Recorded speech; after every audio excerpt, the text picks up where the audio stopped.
Who is to blame for the nuclear waste left behind from the Manhattan Project? In the third part of her interview, Linda Morice describes how the government is attempting to clean up the dangerous waste in St. Louis and ongoing efforts at remediation. Hello, it's Kathy from HEC Books. If you're new to our channel, make sure you click the subscribe button. Now let's learn about what's being done to clean up the nuclear mess left behind from World War II from Linda Morice, author of Nuked, Echoes of the Hiroshima Bomb in St. Louis. I feel like this is a topic a lot of us in St. Louis and elsewhere don't know a whole lot about. And you did such a good job in your book of kind of making a chronology of all of these events that happened, in the 40s and then up to the present, really. Present. Mm-hmm. Yeah. The cleanup of the creek is not expected to be completed until 2038, which, if you think about it, is almost a century after the contamination first started. The date 2038 is when the EPA says it will be done with the cleanup of the creek? The Army Corps of Engineers, yes. And they're not cleaning up everything. The Corps is working very hard, I think. They are going down the main channel. And keep in mind, there are lots of tributaries that backed up during floods. That's what creeks do, they flood. But they are going down the main channel, and they're testing and remediating what they find. And then if they find something out that leads them outside the 10-year floodplain, then they follow the evidence where it leads them. But of course, we know from old flood maps that flooding occurred way beyond that with the 10-year floodplain, and radionuclides don't go away. They don't wash away in the water. They are there they have half-lives of millions of years. So it is a big job, and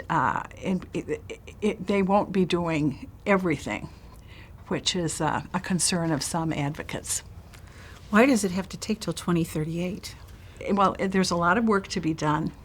Also, all along, it was not a big priority. And some of it had to do with the values of the 5 different federal agencies that over time were responsible for cleaning it up.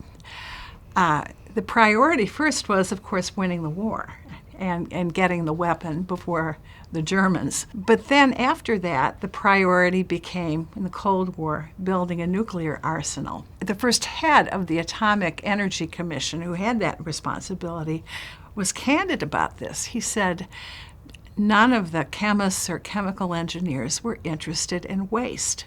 It didn't get you ahead in your career. You didn't get brownie points for it, and no one wanted to be at the back end of the fuel cycle. So other things got done, and because it was a matter of national security, they were not always truthful to the people and felt they couldn't be. Plus, the more that was contaminated, it was just going to be very expensive. So I think each of the 5 federal agencies that had that responsibility they were not able to protect the public health. So let's talk about Jana Elementary School, a recent event. Yes, well, Jana Elementary School was that is by Clearwater Creek, and contamination was found. There was a group in Boston that had done tests apparently on the air and dust, and the Corps said they stood by their numbers. And I think when you get into some of these situations, they're asking different questions. The Corps is going down the main channel. The Corps of Engineers. The Corps of Engineers is going down the main channel, testing sediment and water. And then if they find a hot spot, they go from there and see if there's more in the area. There wasn't that much testing of inside buildings or dust or air. And I get the feeling, although I don't know this Boston company, that they were focusing on that. And the fact that the Boston company came into it, that was in conjunction with a lawsuit. So anyway, I think they're asking different questions and gathering data. But I know at one point there have been many recommendations that have been made over the years, and one recommendation I remember reading with one group was to test the air, look at the dust, look in the basements, and I think, although the Corps may have done some of this, they are given a mission, and their mission is go down the main channel, and it looks like the creek is one line, if you look on your map, but if you look on a map that gives the detail, there are tributaries all over the place. Mm-hmm. So if they go down the main channel, and they are not necessarily going to see everything, although what they are gathering in terms of data, it's probably correct, but that doesn't mean that there isn't something. No, I mean, and there are farmers in the area who say, well, we sold topsoil, for people's plants, and we have no idea where that is, but it came from creek sediment. There are people who worked construction who say now, because I know them, when we put in such and such a subdivision, to get it to look, they had a little sculpture, sculpt the neighborhood and the little hills, and we took creek sediment, in doing that. So I think probably someone decided that they couldn't do everything, so they would do the 10-year flood passage down the middle. I hope they do.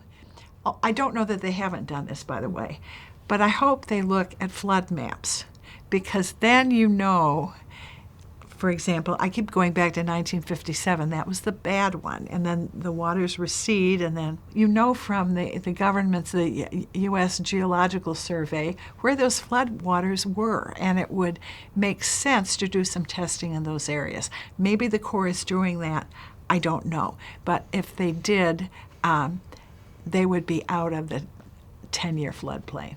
Unfortunately, no one who was to blame for putting this waste here was ever held responsible. Is that correct? Largely, yes. Now, ultimately, I say in the book that the responsibility rests with the federal government, because it asked the companies to come in, indemnified them, and the federal government was in charge of the waste.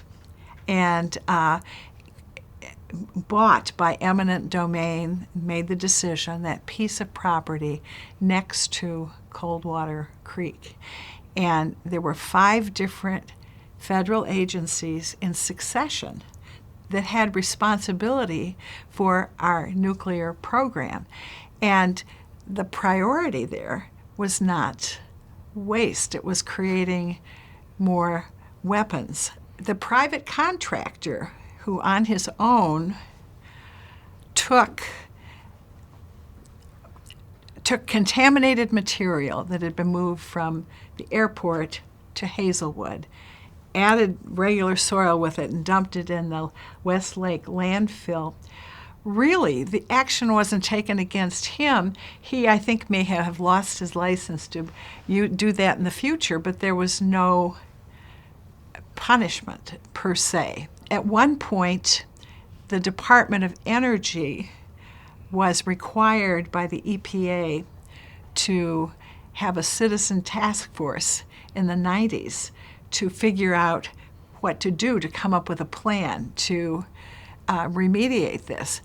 And after their recommendations, then the Corps was brought in to clean up, but it was around the airport and south of 270. So most of that 19-mile creek was flowing through areas north of 270 all the way to the Missouri River. And so that is the situation. But ultimately, the federal government is responsible. Has the government compensated any of these residents, or are there plans to? There have been some lawsuit settlements. I've not been involved in any of them, so I just know what I read in the paper. But There have been some settlements. I don't know that the government compensated them, though.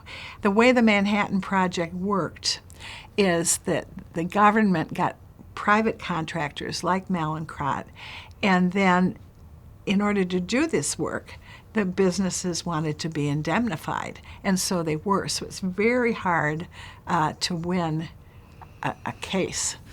Well, Linda Morice, it's so good to have had you here today to talk about this really important book, Nuked.